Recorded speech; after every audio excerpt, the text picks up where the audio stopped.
Las reuniones que ha tenido el presidente Trump en Bruselas, reunión con los 29 países miembros de la OTAN, ha sido un primer encuentro contencioso el día de ayer. Hoy día termina esta reunión del presidente con los miembros de la OTAN. El presidente había exigido y había demandado que los miembros de la OTAN deberían aumentar su participación a 4% del Producto Bruto Interno. Había criticado además también a Alemania, dijo que estaba totalmente controlada por Rusia. La primera ministra alemana Angela Merkel le respondió al presidente de Estados Unidos y dijo: no somos prisioneros de Rusia ni de Estados Unidos. Se espera que el secretario general de la OTAN, Jens Stoltenberg, le dé más detalles a la prensa sobre los compromisos a los que han llegado los países de la OTAN. Había mucho temor, Pepe, entre los miembros de la OTAN por la actitud que podía asumir el presidente Trump, la posibilidad de que retirara tropas de los Estados Unidos, la posibilidad incluso de que se retirara de la OTAN. Pero esta mañana en conferencia de prensa, el presidente Trump no solamente dijo que mantenía el compromiso de los Estados Unidos en la OTAN, sino que además dijo que estaba bien que se aumentara el gasto en defensa en la OTAN al 2% y que luego se evaluaría la posibilidad de aumentar al 4%. Primero veamos lo del 2%, dijo él, y luego más adelante se va a discutir si es que es posible llegar al 4%. Tenía un tono un poco más conciliador en esta conferencia de prensa de esta mañana. Estados Unidos dijo está completamente comprometido a la OTAN, dijo además que va a ser una OTAN más fuerte a partir de ahora. Y además se adjudicó un poco el éxito de lo que él considera han sido estas reuniones. Dijo que se deben a él y a su participación en estas reuniones y que los países de la OTAN estaban respaldando la posición de Estados Unidos. ¿Cómo ve el giro del presidente Donald Trump, que entró primero con un tono mucho más beligerante, con un tono más contencioso? Le reclamó muchas cosas a Alemania, en particular por su acuerdo que tiene o ese compromiso que tiene para hacer un proyecto de un gasoducto. Y ahora vemos que tiene un tono diferente. Hay que recordar que la cifra del 2% para que los países miembros de la OTAN aumenten su presupuesto y su participación en la OTAN para el 2% es una medida que ya se había establecido antes de la presidencia del presidente Trump. Pero sin embargo, él lo quiere mostrar como un éxito de su participación. ¿Cómo lo ve? Mira, si no fuera un tema de tanta importancia geopolítica, este sería un excelente capítulo de un reality show llamado The President, Donald Trump, ¿no? Porque en realidad todo lo que escuchamos, esta construcción de una narrativa donde él primero los regaña, después habla de que les extrae compromisos que aparentemente no se dieron, según lo expresó el presidente de Francia, Macron. Habla un poco de esta realidad alternativa en la que se quiere presentar lo que son alianzas estratégicas de suma importancia para los Estados Unidos. Sabíamos desde que asumió el poder el presidente Trump y de hecho desde la campaña que había asumido esta actitud beligerante, muy especialmente con la Unión Europea por el tema de que considera que no se están pagando sus contribuciones apropiadas a la OTAN y que no están cumpliendo con este compromiso de destinar el 2% de su presupuesto interno bruto para gastos de defensa. Sin embargo, esta noción de que fue su intervención, de que fue a partir de las palabras que les dio, que al final permitió salir avante con una nueva OTAN fortalecida y con una nueva cohesión interna, obviamente no se ajusta a las realidades que son las versiones de los otros participantes, de los otros interlocutores. Hasta donde sabemos, no hay un compromiso adicional que ya tienen los miembros de OTAN en el sentido de llegar a este blanco, a este target de 2% del PIB para el año 2024. Hasta el momento solo 5 países lo están cumpliendo cabalmente, hay 8 que están en línea para cumplirlo y 18 más que estarán cumpliendo en los próximos años. Entonces esta noción de que el presidente está haciendo estos grandes avances en la escena geopolítica contrastan con la realidad de que el presidente está aplicando un doble estándar muy triste que vemos, que es tratar con suma ternura, así muy terso, con el pétalo de una rosa, a los enemigos de Estados Unidos, a los rivales de Estados Unidos, como son Rusia, como son Corea del Norte, y en cambio utilizar una dureza innecesaria para sus socios estratégicos, no solamente en el tema de la OTAN, que es un tema obviamente de importancia militar y geopolítica estratégica, sino por ejemplo en los temas económicos, las aranceles al aluminio y al acero que le impuso a la Unión Europea y que forman el contexto de la visita. No puedes tú llegar aduciendo autoridad moral cuando muchos piensan que fue totalmente apócrifo utilizar el argumento de la seguridad nacional para imponerle a tus principales socios, a la Unión Europea, a Canadá y a México, aranceles que obviamente tendrán un efecto lesivo para los Estados Unidos. Así que yo creo que hay que ver esto con mucha distancia crítica, especialmente desde la óptica que el presidente quiere construir una narrativa del gran estadista, el gran líder internacional, cuando estamos viendo que lo que está haciendo en realidad es profundizando las divisiones y la polarización en lo que era una alianza histórica muy importante para Estados Unidos. Juan Felipe.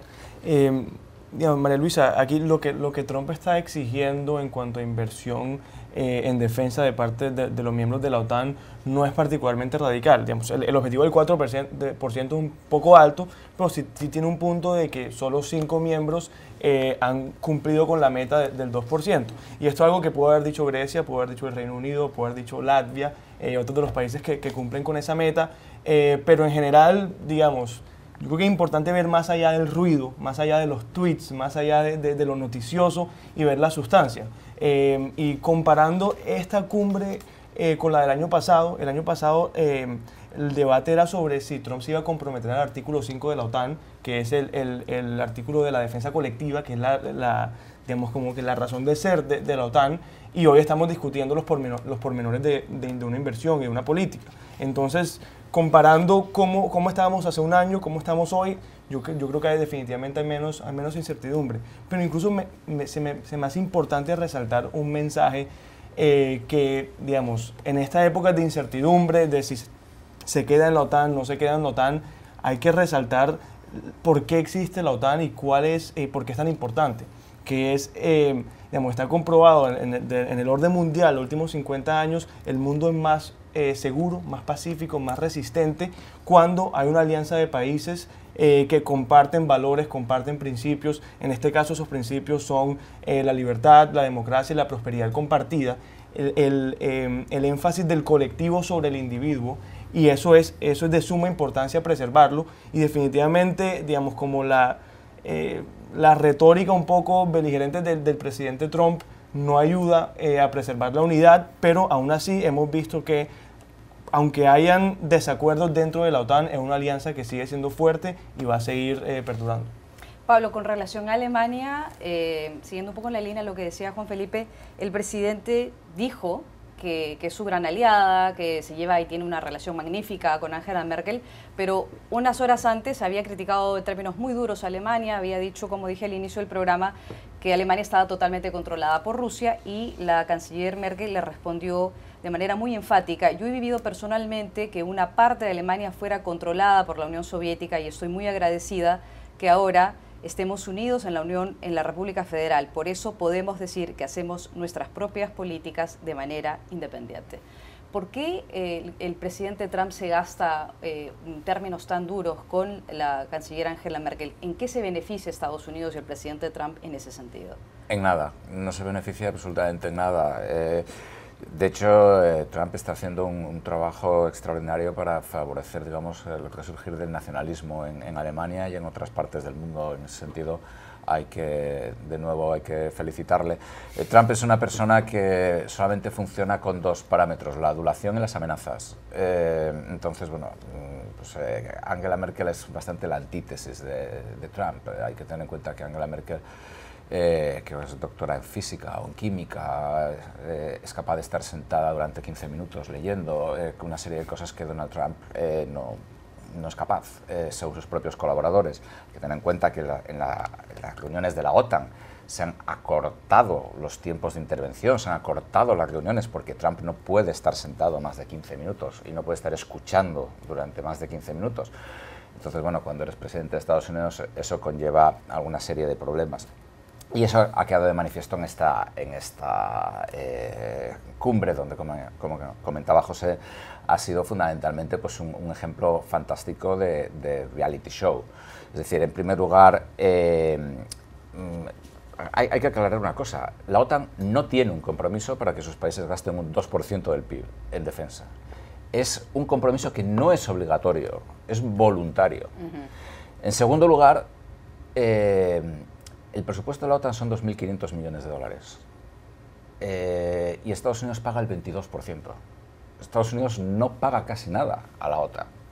Lo que hace Trump es, pues, como con el muro de México, lo que sea, él agarra y junta todos los presupuestos de defensa y entonces Estados Unidos gasta el 53%, perdón, no, el 72%. Cuando si juntamos todos los presupuestos de defensa y todo el PIB de los países de la OTAN, Estados Unidos debería gastar el 53%. Pero claro, hay que tener en cuenta que todo el gasto de Estados Unidos, una parte muy importante de él se destina al Pacífico, otra parte muy importante se destina a invadir periódicamente países en América Latina, una serie de cosas o invadir periódicamente países en Oriente Medio, son una serie de cosas que no entran dentro de la jurisdicción de la OTAN, es decir, todo el dinero que se gasta Lituania o Estonia, prácticamente todo va para la OTAN, salvo algunas partes que van para ayudar a las guerras de Estados Unidos. España, por ejemplo, no se gasta un 1% en defensa, se gasta mucho menos de ese 2%, pero 100 soldados españoles han muerto en Afganistán, en una guerra de Estados Unidos, porque la única vez que la OTAN ha ido a la guerra fue precisamente para defender a Estados Unidos. Entonces, es decir, se trata de crear un grandísimo show. Esta idea de gastar un 4% en el futuro en defensa es, pues, por utilizar una expresión técnica, una imbecilidad, porque Estados Unidos debe estar gastando un 3,5%. Hombre, países modélicos para todos como Rusia o Arabia Saudí o Israel sí gastan un 4%. Si queremos ponernos con Arabia Saudí en la misma liga, pues podemos hacerlo y también invadir a nuestros vecinos. Pero vamos, es decir, es una cifra completamente absurda, completamente estúpida y que además Estados Unidos no podría tolerar económicamente. Entonces, bueno, digamos que sí, efectivamente ha sido una suerte porque Trump no se ha ido de la OTAN. Al final se ha dedicado a montar un show y a conseguir buenos ratings de audiencia. Y a mí me parece sobre todo muy contrastante, ¿no? Esta actitud muy realista, muy combativa con los miembros de la OTAN, cuando en la rueda de prensa le preguntan cuál va a ser la actitud con Vladimir Putin, ¿no? Especialmente cuando estamos aquí ya en la recta final de la investigación del fiscal Robert Mueller, donde hay un consenso dentro de los comités de la inteligencia, especialmente en el Senado, de que hubo una injerencia clara, de que hay pruebas de que intervinieron 22 estados, y cuando le preguntan al presidente Trump qué le va a decir a Putin sobre el tema, le dice, bueno, le voy a preguntar que si lo hizo. Y si me dice que sí lo hizo, le decir, ya no lo vuelvas a hacer. Es decir, o sea, francamente, no lo puedes creer. Es decir, la manera en la cual está planteando la relación con Rusia, cuando le preguntaron si era amigo o enemigo, dijo, bueno, no es un competidor. Cuando todos sabemos todos saben, los servicios de inteligencia lo han documentado, que Rusia está trabajando sistemáticamente para erosionar la confianza en las instituciones democráticas de Estados Unidos. Y en cambio, la masa crítica de las baterías del presidente están enfocadas a sus socios estratégicos, en este caso la Unión Europea, y no a quienes son verdaderamente sus rivales geopolíticos.